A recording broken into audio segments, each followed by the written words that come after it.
On ouvre le catalogue de la collection Okora à la lettre E. E comme épinette, épinette des Vosges. C'est une petite cithare sur caisse qui est répandue dans quelques vallées vosgiennes de Franche-Comté et de Lorraine. C'est en tout cas un instrument plein de charme dont va nous parler Jean-François Dutertre qui a réalisé certains collectages dans cette région avec deux autres musiciens chercheurs, Christophe Toussaint qui est aussi ébéniste et luthier et Jean Ribouillot qui est lui aussi luthier. Ils ont interprété ces œuvres et puis ils les ont en quelque sorte prolongées pour certaines en apportant leur propre signature.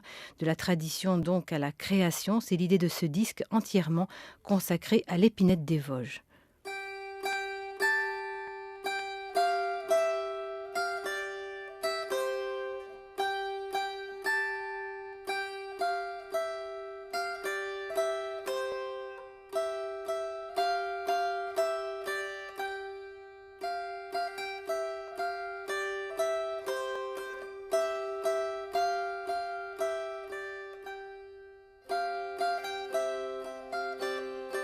Il y a beaucoup d'interrogations sur cet instrument. La seule chose qu'on peut dire, c'est qu'on a des traces à partir du début du XVIIIe siècle. Auparavant, qu'est-ce qu'il a pu se passer? On ne sait pas très bien. La seule chose qu'on peut dire, c'est c'est un instrument qui se rattache à une famille européenne très importante, surtout répandue en Europe du Nord et de l'Est. Mais la raison pour laquelle, dans ce petit isolat vosgien, cet instrument a perduré, ça, c'est pour le moment inexplicable.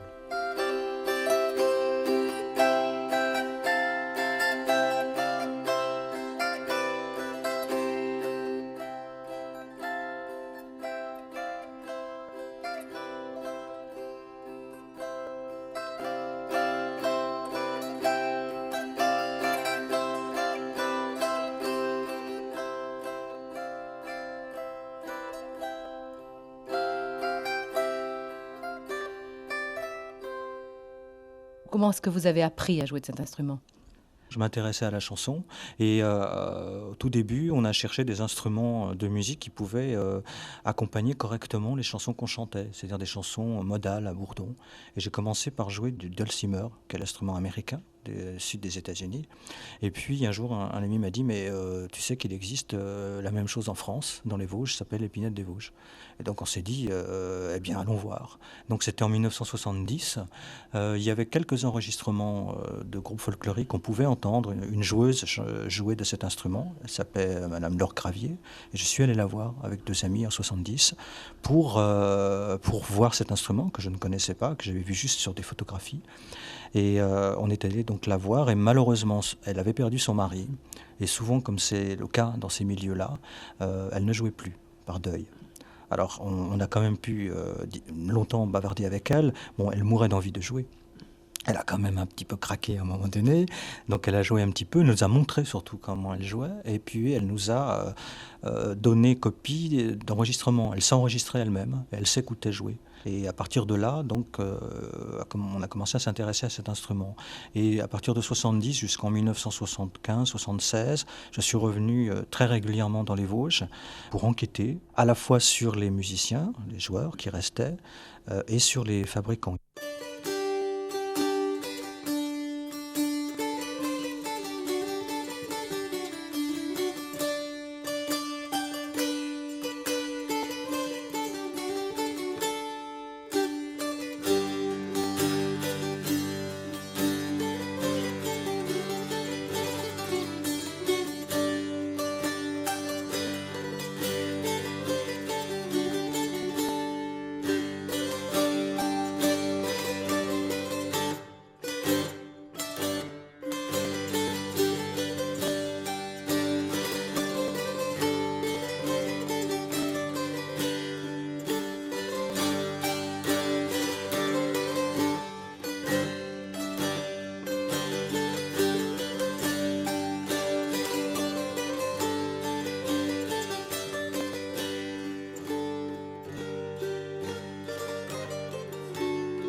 La Volage, c'est une contredanse interprétée par Jean Ribouillot et Christophe Toussaint sur Épinette des Vosges. On retrouve Jean-François Dutertre. Il y a deux traditions très différentes. Il y en a une qui se situe autour du Val d'Ajol, donc presque sur la Franche-Comté, et d'ailleurs qui déborde sur la Franche-Comté, qui est une tradition de petites épinettes qui font entre 50 et 60 centimètres. Elle est une tradition très vivace, en tout cas dans ces années-là c'était encore très vivace et ça l'est encore aujourd'hui. Et puis une tradition alors la plus mystérieuse autour de Gérardmer. On n'avait retrouvé vraiment qu'une joueuse et quelques instruments. Et ça avait été fait dès les années 50 par un folkloriste local, Jean Grossier, qui avait retravaillé sur l'instrument dans cette région. Alors il faut dire que Gérardmer avait été brûlé en 1944, donc il est possible que beaucoup d'instruments aient disparu à cette occasion. En tout cas, on a retrouvé une demi-douzaine d'instruments, aucun ne ressemble à l'autre. Ce qui veut dire qu'on est face à une énigme. Là, on a des instruments dans cette région qui sont parfois très curieux, qui ressemblent à des instruments hongrois ou allemands, sans qu'on puisse expliquer quoi que ce soit. Et en tout cas, certaines caractéristiques de cet instrument sont inexplicables.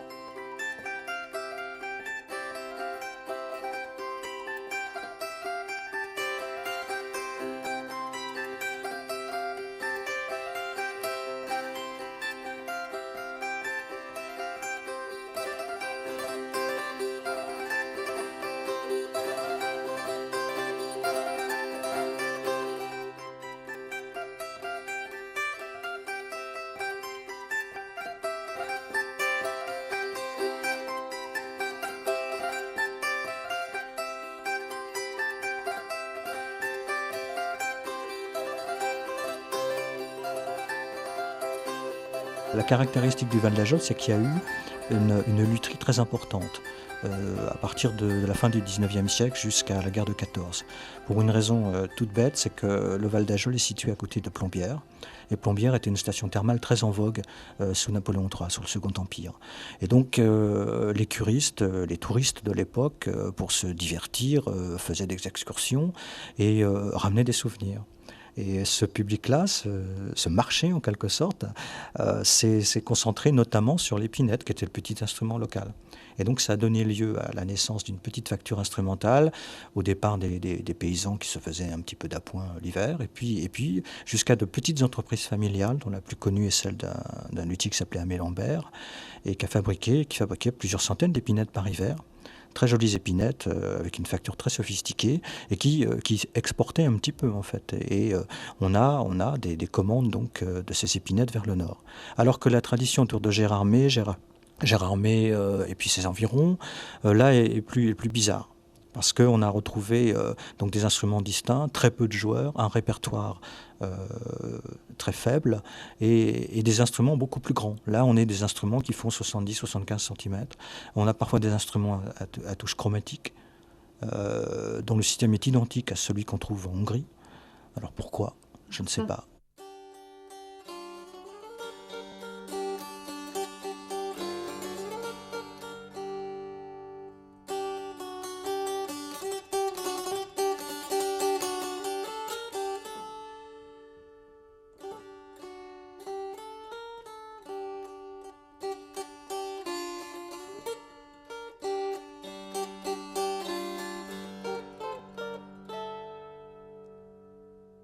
Derrière chez nous, dans notre village, derrière chez nous, dans notre village, il y a un tout petit garçon qui voudrait se marier, gai, gai, vers l'Huron, lurette, gai, gai, vers l'Huron, luré.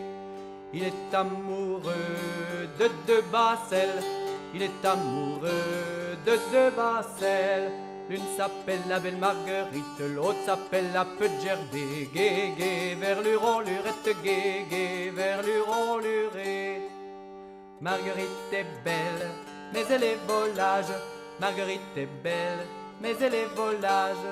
Elle me fera pousser les cornes, je deviendrai un triste oiseau. Gai, gai, vers l'Huron, lurette, gai, gai, vers l'Huron, luré. Gerbée est petite, mais elle est meublée. gerbée et petite, mais elle est meublée. Elle a toute une hommée de vigne, encore une vache qui est pleine d'avaux. Gué, gué, vers l'Huron, reste gué, gué, vers l'Huron, luré. Je vous invite à ma noce, mes frères. Je vous invite à ma noce, mes frères.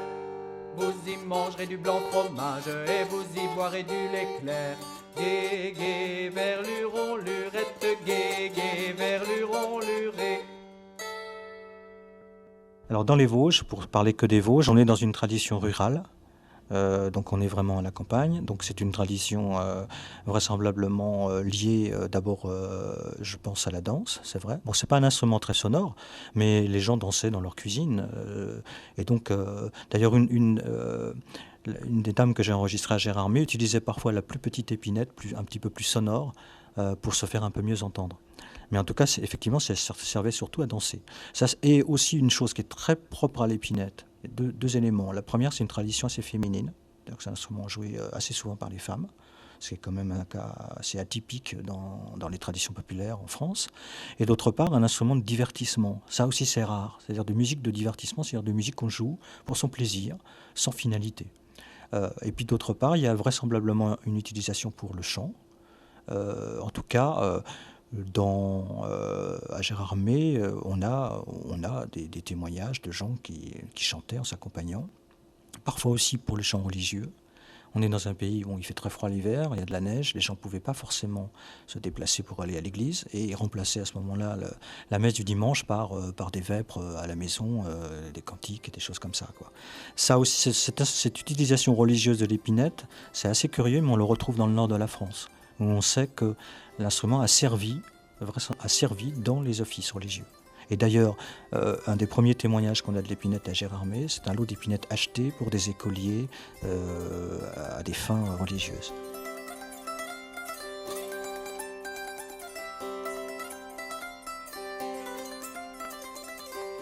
Le répertoire sur l'épinette des Vosges, là, c'est le point noir, parce qu'on n'a pas retrouvé grand-chose.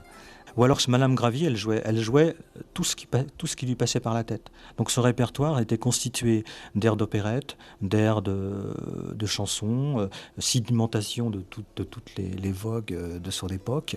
Donc ça terminait à la chanson du film Docteur Givago. Il y avait des petites bourres rénovéennes même qu'elle jouait, et un petit répertoire local de polka par exemple. C'est à peu près tout ce qui restait, de valse aussi. Et donc le gros problème des musiciens, des jeunes musiciens qui seraient intéressés à cette épinette, c'est de lui trouver un répertoire. Qui sont dedans, ce sont vraiment de bons enfants. Les matelots qui sont dedans, ce sont vraiment de bons enfants. C'était la femme du président qui aimait à bien passer son temps. Ma servante allait me quérir le matelot le plus joli. Ma servante allait me quérir le matelot le plus joli.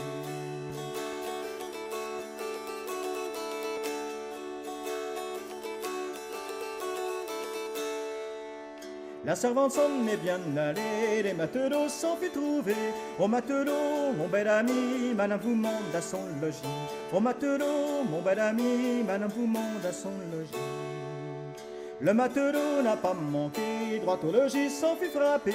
Bonjour madame de Bordeaux, que voulez-vous du matelot? Bonjour madame de Bordeaux, que voulez-vous du matelot?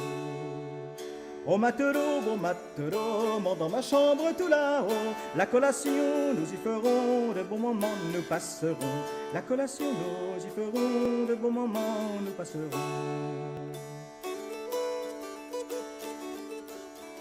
La Dame de Bordeaux, c'est un traditionnel adapté par Jean-François Dutertre, notre invité ce soir à propos des enregistrements consacrés à l'épinette vosgienne et paru dans la collection Okura Radio France.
L'épinote des Vosges. Merci à Jean-François Dutertre, à Christophe Toussaint et à Jean-Ry Bouillot pour ce regain de cet instrument à la très belle facture. Couleur du monde se termine. Couleur du monde, Françoise de Georges et Charles de Gargasson avec ce soir José Bernays, Manon Houssin et Lisa Hassoun. La